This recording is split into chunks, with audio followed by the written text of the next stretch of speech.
and inconsistent systems. A consistent system is a system with at least one solution, which means you're going to get a value for x and y, or you can get all real numbers, which happens when you solve the equation and your variables go away and you have a true statement. An inconsistent system is a system where when you solve the equations, the variables go away, but it leaves a false statement, so that makes it have no solutions. So let's look at a couple of examples. Look at number 1. Number 1 is x plus 2y equals 6, 2x equals 8 minus 4y. So the first thing we need to do is get your x's and your y's on the same side, so this one is perfectly fine. I'm going to move the y over, that makes that positive, and I'm going to move that x over, or that 8 over, that makes it negative. Now I'm just going to decide that I'm going to multiply through by a negative 2. So this gives me negative 2x minus 4y is equal to negative 12. Writing down the second one. This gives me negative 8. Now if you notice, that goes to 0, but this gives me a negative 20. This is a false statement, therefore this would be an inconsistent system. Let's look at number 5. Number 5, x minus 3 is equal to y. 2x minus 2y is equal to 6. Once again, let's rearrange it so the x and the y's are on the same side.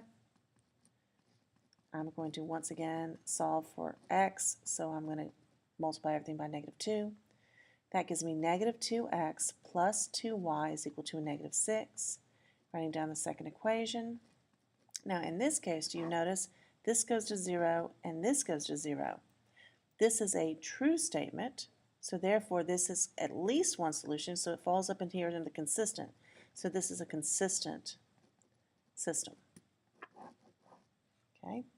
The last ones that I want to show you is number 9. And this gives me x plus z is equal to 0, x plus y is equal to 1, and y plus z is equal to 1.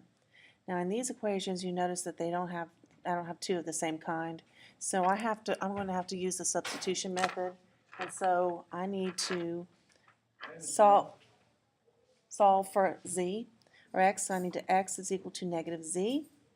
And when I do that, I'm going to plug that in this equation so that I can get a system of equations. So that gives me negative z plus y is equal to 1, and I can use these two equations now to do my systems. So let's rearrange it so that we've got y plus z is equal to 1, y minus z is equal to positive 1. That cancels, that gives me 2y is equal to 2, or y is equal to 1. Once you get y equals 1, you can stop, because it doesn't matter what the answer is, it just matters does it have an answer. So I know I have an answer, so that makes it a consistent system.